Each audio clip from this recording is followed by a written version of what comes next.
Bonjour à tous, j'espère que vous allez bien, que tout va bien chez vous, dans vos familles. Et vous savez, vous me manquez beaucoup et je pense très fort à vous. Alors, il semblerait que ces dernières semaines, les ventes de Bibles ont considérablement augmenté à tel point qu'aux États-Unis, on a évoqué une pénurie de Bibles. J'ai vu ça sur Internet et je pense que c'est vrai, parce que le confinement a certainement du bon pour s'adonner à de bonnes lectures. Et je vous encourage à nourrir votre réflexion et votre foi par une lecture assidue de la parole de Dieu.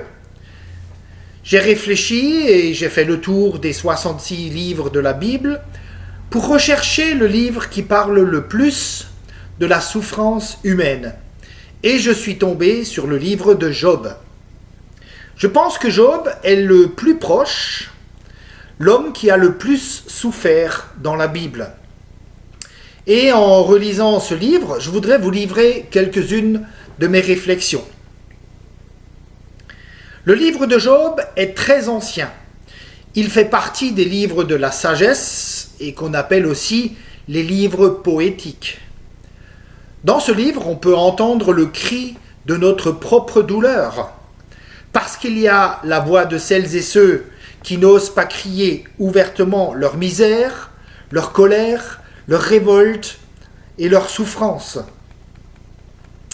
Et quand on aborde le sujet de l'épreuve, de la maladie, de la souffrance, du deuil, eh bien, je crois qu'il convient de le faire dans une très grande humilité. Nos dirigeants ont eu ces mots dans les dernières semaines, venant de leur bouche, en ayant à l'égard de celles et ceux qui souffrent le plus grand respect et la plus grande considération. Je voudrais m'adresser à toutes celles et à tous ceux qui traversent une saison de deuil, de maladie, de souffrance ou de toute autre épreuve, toute ma sympathie. Je voudrais également m'adresser à tous ceux qui ont traversé les tempêtes de la vie et qui ont en plus été culpabilisés par des paroles maladroites ou des propos blessants par des proches, des amis, des collègues de travail ou même des chrétiens, mes plus sincères regrets. Et le message d'aujourd'hui n'a pas la prétention de répondre à toutes vos questions. C'est impossible. Mais en tout cas, de vous fournir une perspective globale sur la dimension de la souffrance à partir des personnages qui sont cités dans le livre de Job.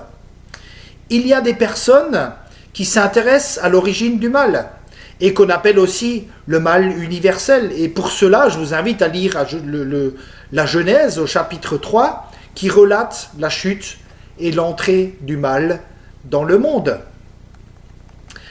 Alors je vous invite à étudier ce personnage qu'on appelle Job et on va lire le chapitre 1er à partir du premier verset. Job 1, verset 1. Il y avait dans le pays d'Ouz un homme dont le nom était Job. Cet homme était intègre et droit. Il craignait Dieu et s'écartait du mal. Il lui naquit 7 fils et 3 filles. Son troupeau était de 7000 brebis, 3000 chameaux, 500 paires de bœufs, 500 ânesses, et son personnel était très nombreux. Cet homme était le plus considérable de tous les fils d'Orient. Ses fils allaient dans la maison de chacun d'eux, tour à tour, pour donner un festin, et ils envoyaient une invitation à leurs 3 sœurs pour manger et pour boire avec eux. Et quand les jours de festin étaient révolus, Job envoyait chercher ses fils et les sanctifiait. Puis il se levait de bon matin et offrait pour chacun d'eux un holocauste.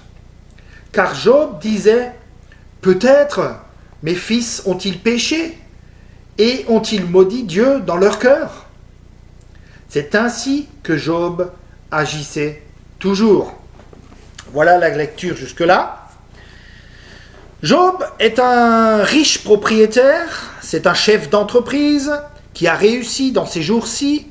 On parle des petites mains, des petites mains bénévoles qui donnent des coups de main à gauche et à droite et qui aident leurs prochains justement pour venir en aide à ceux qui souffrent de la contamination et de celles et ceux qui n'ont pas de masque et qui en fabriquent chez eux.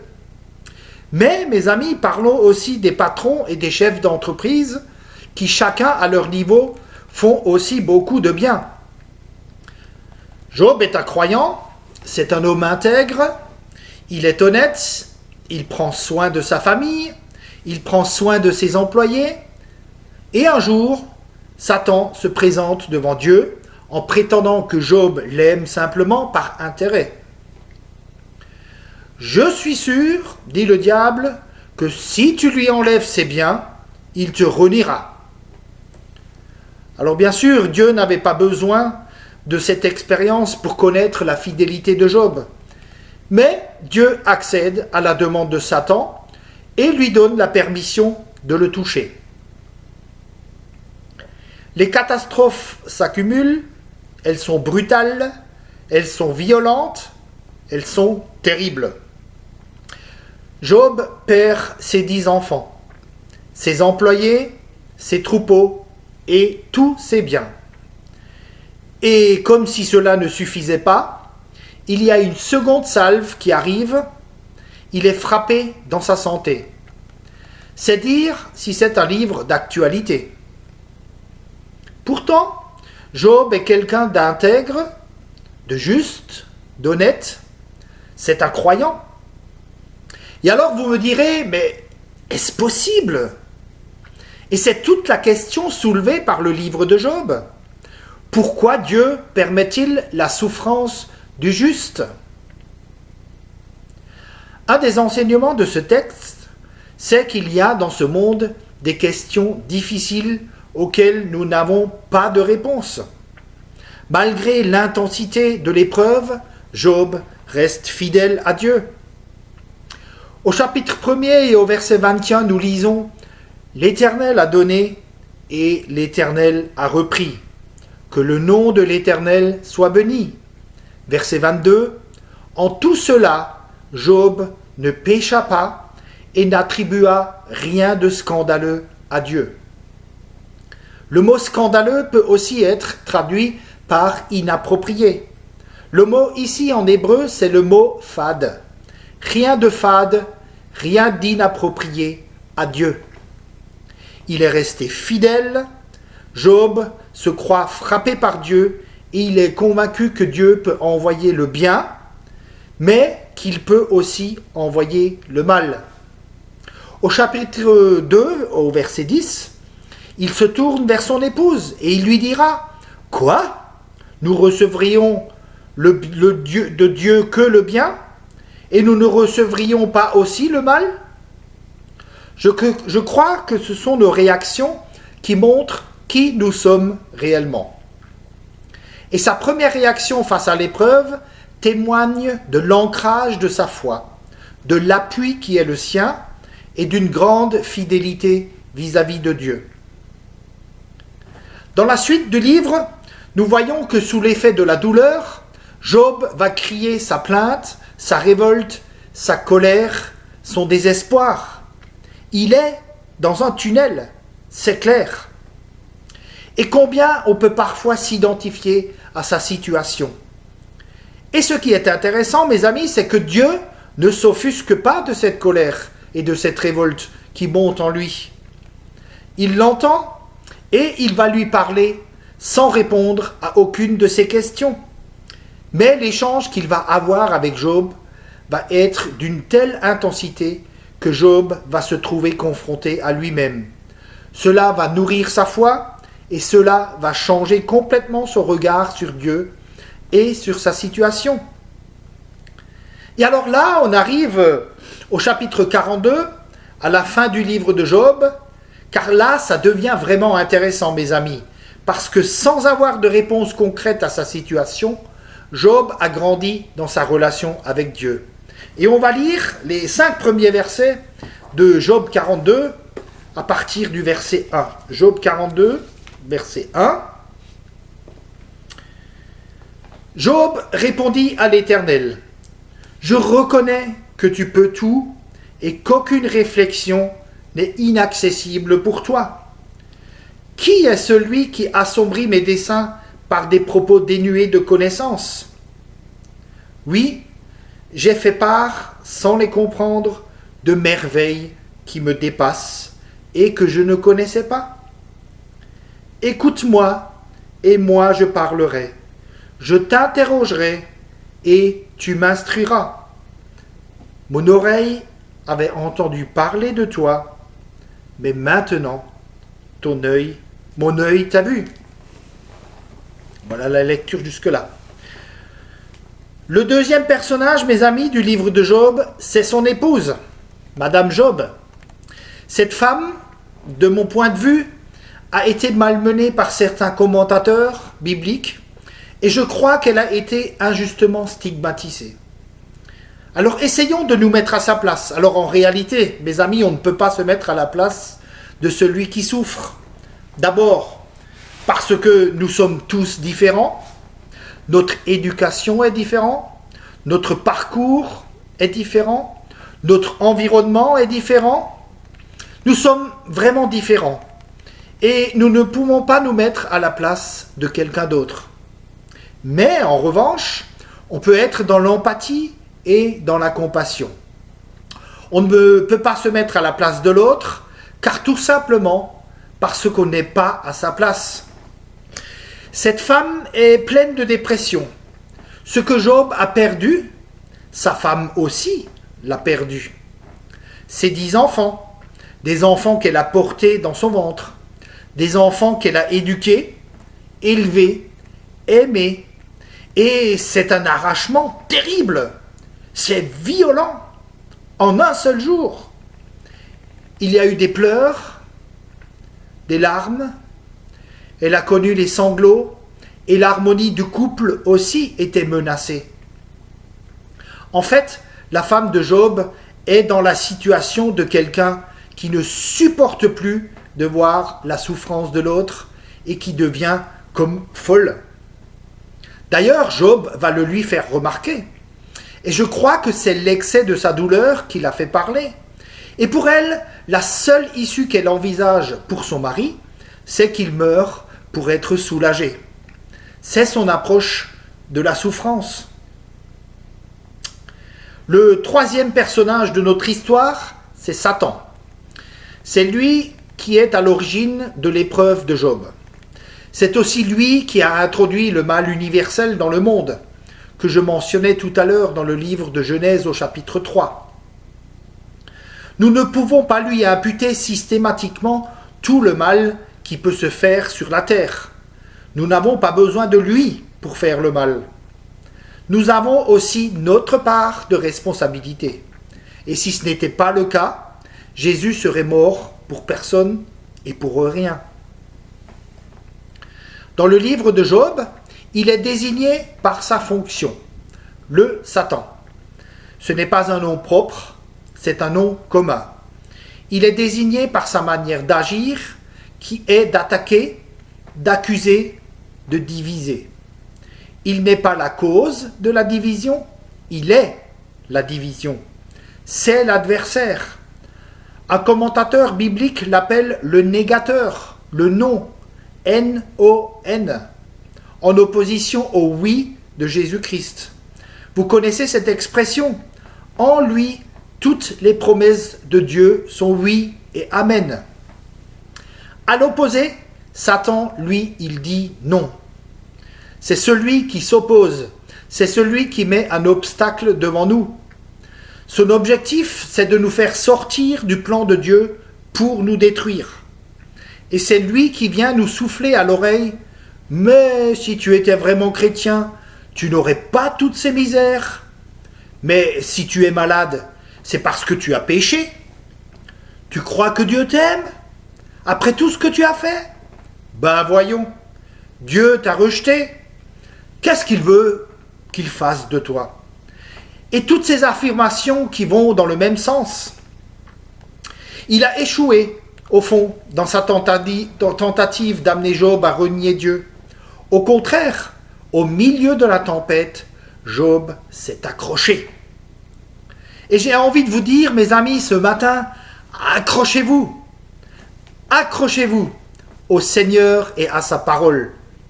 Et quand le Nouveau Testament va parler de Job, il va le mentionner par une qualité émergente de cette épreuve qu'il va subir, c'est la persévérance.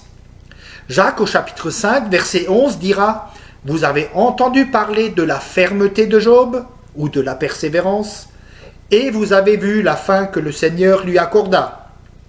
Car le Seigneur est plein de compassion et de miséricorde. » Et c'est ça la réalité.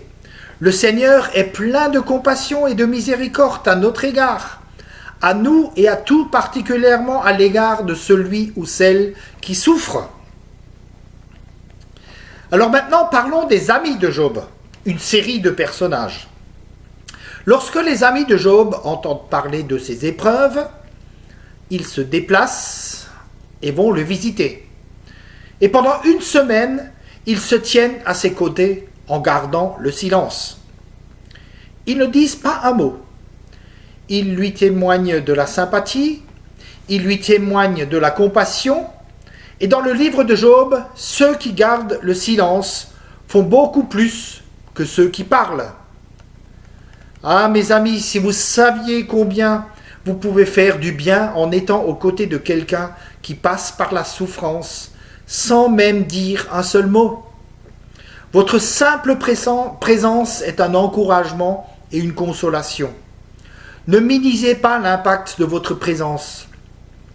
Les choses vont se gâter à partir du moment où les amis vont ouvrir la bouche. Ça va générer de la polémique, accentuer la confusion pour Job et le conduire même jusqu'au désespoir. En fait, les amis de Job vont se faire l'avocat du diable. Ils vont entrer tout à fait dans son jeu. Et ils vont accabler, accuser et condamner Job.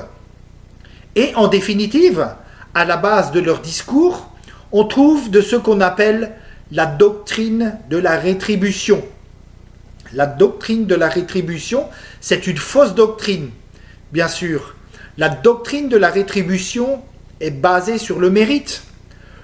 Je fais le bien, je suis béni. Je fais le mal, je suis puni. Schématiquement, c'est ça. En réalité, je ne mérite rien et tout est grâce. Et tout ce que je peux recevoir de la part de Dieu est dû à Jésus-Christ et à cause de Jésus-Christ. Et les amis de Job vont se retrancher derrière cette fausse doctrine, la rétribution, en disant que si Job souffre, c'est qu'il l'a mérité. S'il est malade, c'est qu'il a commis un péché. Et beaucoup de chrétiens disent cela. Et je m'oppose à cette doctrine, car cette doctrine n'est pas biblique. Les amis de Job vont donc essayer coûte que coûte à le faire parler et à le faire avouer une faute, en fait, qu'il n'a jamais commise. L'épreuve de Job était tout sauf une punition de la part de Dieu.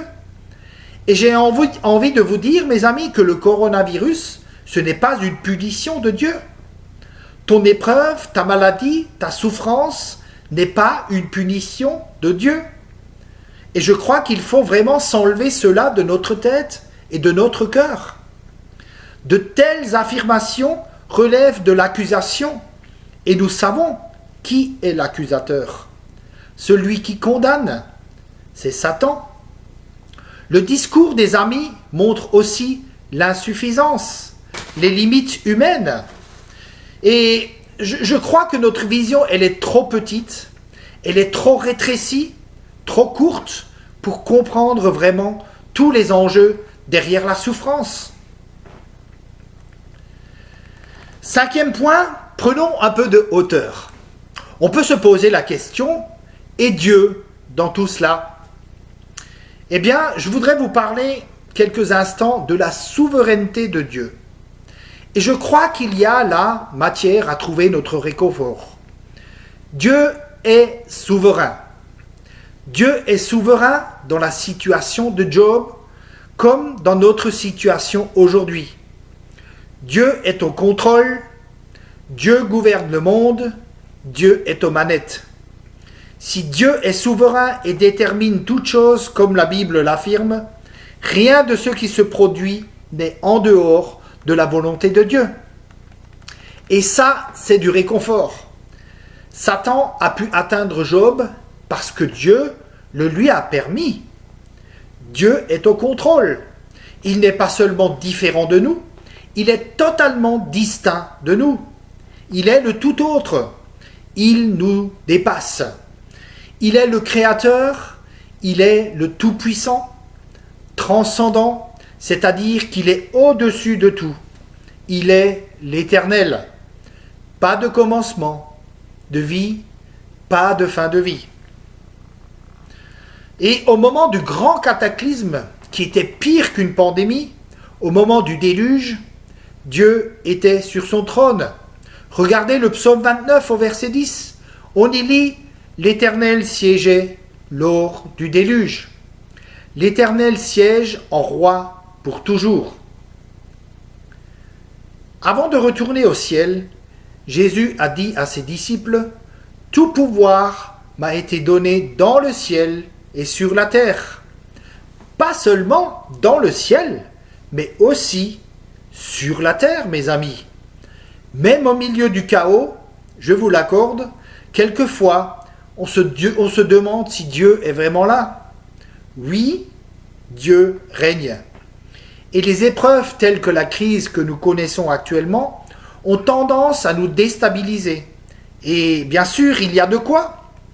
Nous ne savons pas vraiment de quelle manière ce virus a surgi. Il y a tellement de polémiques et d'hypothèses. Est-ce le résultat d'une erreur humaine, une mauvaise manipulation? Mais quoi qu'il en soit, rien n'échappe à Dieu. En définitive, nous sommes dans son monde. Il est le Créateur. Nous vivons dans sa création, d'un bout à l'autre de la planète. Et c'est ce dialogue que Dieu va avoir avec Job et qui va remettre les choses en place. Remettre les pendules à l'heure dans sa façon de voir les choses. Et mes amis, durant 4 chapitres, chapitre 38 jusqu'au chapitre 41 du livre de Job, Dieu va poser une question après l'autre à Job. Et Job ne peut répondre à aucune de ces questions. Au chapitre 40 et au verset 4, Job dira « Je ne fais pas le poids ». C'est la version second 21. « Je ne fais pas le poids ». La colombe dit « Voici, je suis peu de choses, que te répliquerai-je ? Je mets la main sur ma bouche. » Alors si je paraphrase Job, je dirais « Il y a bien des choses que je ne comprends pas dans ma vie. Je n'ai pas besoin de tout comprendre, mais j'ai besoin de faire confiance à Dieu. » Et la grande leçon que nous donne Job, c'est que nous pouvons connaître Dieu, mais nous ne pourrons jamais le comprendre.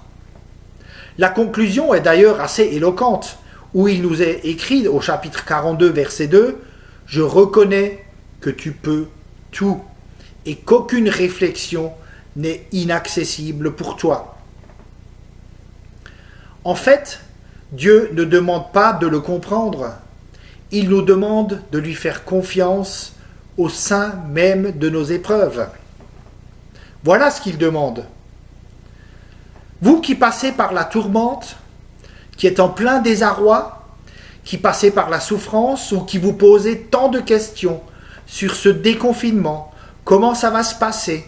Est-ce que ce virus ne va pas revenir demain et frapper encore plus fort? Toutes les questions que vous vous posez, car demain les écoles et les commerces vont rouvrir, la vie va être différente.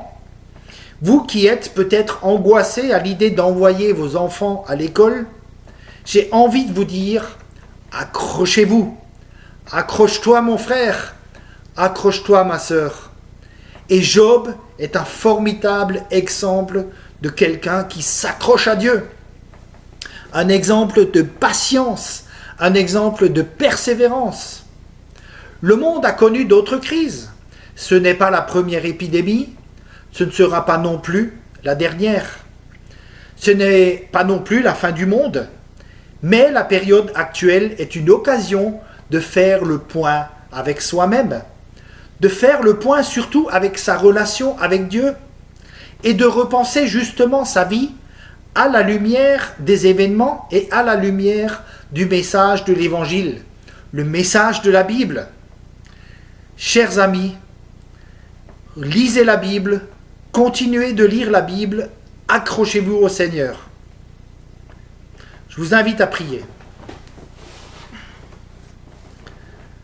Seigneur, je te remercie pour le modèle qu'est Job, pour son exemple de persévérance et de patience. Merci parce que cet homme a su s'accrocher.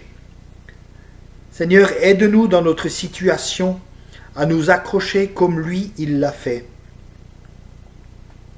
Merci pour ta parole, merci pour ton message de consolation. Merci pour tout le courage qui provient de la parole de Dieu. Aide-nous, Seigneur, dans nos combats, dans nos luttes, dans nos colères, dans nos révoltes, dans tout ce que nous vivons. Merci parce que tu ne t'offusques pas, mais tu entends les cris les plus profonds de nos cœurs. Et ce matin, nous sommes là devant toi pour te dire, tu vois, Seigneur, merci pour ta compassion, merci pour ta tendresse, merci pour ton amour à notre égard, qui fait toute la différence. Merci de nous aider dans notre quotidien.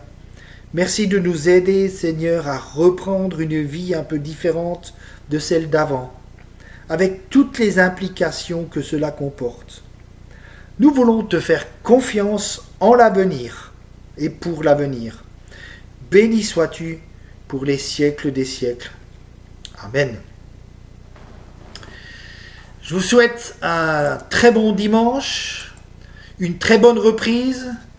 Merci à vous, merci pour tous les messages que nous recevons chaque dimanche à travers les vidéos. Je vous invite vraiment toutes et tous à nous faire une petite vidéo pour que nous puissions voir vos visages. Ça fait vraiment du bien à tout le monde. Bon dimanche à vous et à bientôt.